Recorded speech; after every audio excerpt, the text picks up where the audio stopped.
We've got a stationary high-pressure bubble that's going to cause some significant weather for the west coast of the US and Canada. This may actually bring a type of cyclone to Southern California. We're going to check that out. And after about 3 straight days of strong solar flares and solar activity, we are still seeing strong earthquakes popping up along the western coast of Mexico, the United States, all the way up through Alaska. A 6.0 registered just a few hours ago. We'll talk about that as well. Now, I'm not sure exactly what the effects of this high-pressure bubble under Alaska will be for the United States, but we're going to check that out right here, right now. Let's go.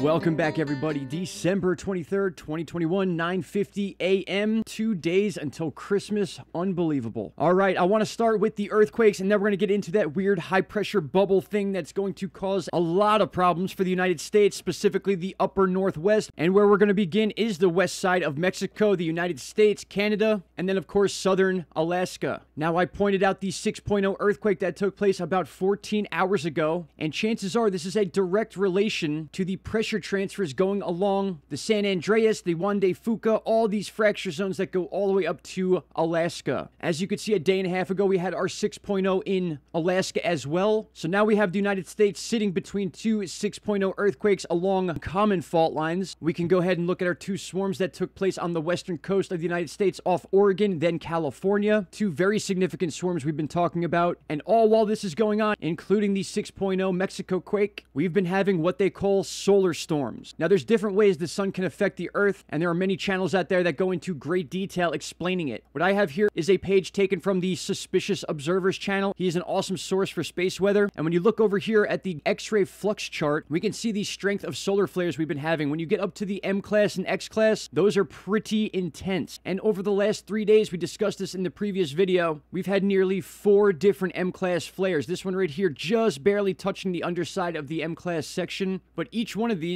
had some sort of impact on Earth. And then over here on this chart, it shows where that energy is and how long it's going to take to reach Earth. And basically in each one of these situations where that wave or the CME or the solar wind, which we've talked about, which can travel nearly 1,000,000 kilometers a second, then in turn we have disruptions with the Earth's magnetic field. And as the info becomes more and more accurate, we can associate that magnetic field interruption with earthquakes and or volcanoes even. Very quick, in a nutshell, Earth's magnetic field serves to deflect most of the solar wind, whose charged particles often otherwise strip away the ozone layer that protects the Earth from harmful ultraviolet radiation. So that's another risk too, is the radiation part of solar wind. And of course, I'll keep you all posted on that seismic activity as time goes forward, but I want to talk about this high pressure bubble. So this thing's going to have a clear-cut effect on the United States in a few different ways. In one way, it's going to bring warm weather to the southeast and kind of to the northeast in a way, but the bigger of the effects are ultimately going to be in the northwest and right down the coast and even southern California. Wait till you see what's going to hit this area. But what we're looking at is an upper ridge high pressure bubble. We get these here and there, and many times they're sitting on top of Alaska. So this one's a little different. I'm going to move the cursor here back and forth, and you can see that this thing is just staying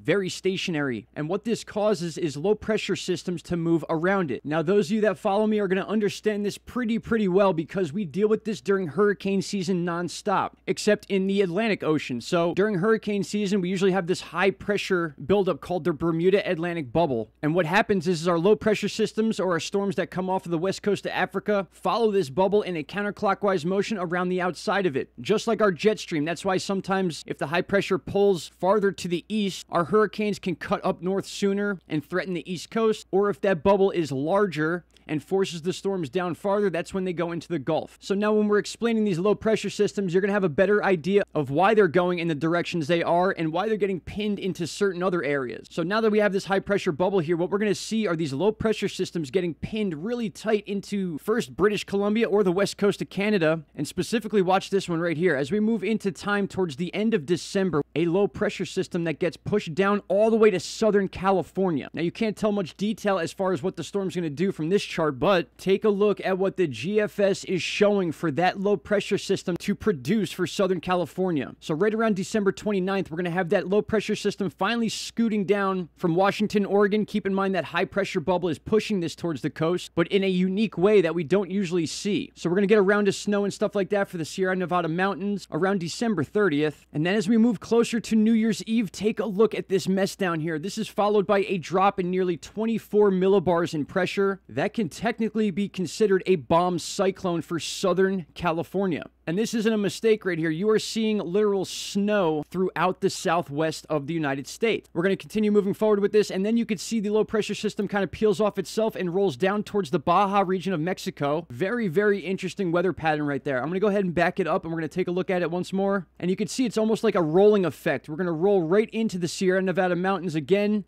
and then watch it backtrack almost. It almost pops right up as a 1001 low pressure system, and then bringing some severe weather to Southern California, as you could see right here. Again, this is on New Year's Eve, December 31st. We could be seeing a major storm down in the southwest. And I want to be clear, there's a lot leading up to that Southern California deal. Now, I want to show you that very quickly. So, once again, get your eyes centralized right here. This is that big negative space high pressure bubble that's just not moving. In fact, if I move the cursor back and forth, you could see that high pressure system is not going anywhere. So again, everything's going to be wrapped around the outsides of it and then pinned into the United States with the help of our jet stream. So as we begin from current time, the 23rd, we're talking 2 weeks of this high pressure bubble here at least. We can see just constant low pressure is being pushed into the northwest. A lot of moisture is going to be up here over the next few days, non-stop, in fact. So we move that forward. We can see as we reach the 27th, it dips a little further south. The Sierra Nevada mountains getting highlighted hard right there. And then we'll finish it out. And as the entire system gets pushed down to the south, California, the Baja region of Mexico getting severe weather, this is going to be a very interesting weather system. Now, if we dare take it even further than that, we can watch this thing literally produce another major snowstorm up by the Great Lakes, which in turn could then produce severe weather along the same areas we've been getting those devastating tornadoes. And now in no way am I predicting that's what's going to happen. I'm just saying that the patterns are there and similar setups are very visible when it comes to this type of setup. All right, my friends, that's all I got to say about this for now. Until we get some more information, we could be seeing a bomb cyclone of some sort affecting California. It's been a long time since we've been able to say something like that, but we will see what happens. We will monitor it through New Year's Eve when it is projected to have its strongest effects on California. It'll be messing with the West Coast before that, of course. But until then, my friends, that's what I got for you. Shout out to Canada. And take a look at that, 11/11. And I hope you are all getting excited for Christmas. We are 2 days away, and I will talk to you all in the next video. Thank you all very much. Take care. Bye-bye. Stop right there, my friends. If you have not already, click that subscribe button, and don't forget to hit the bell icon. Click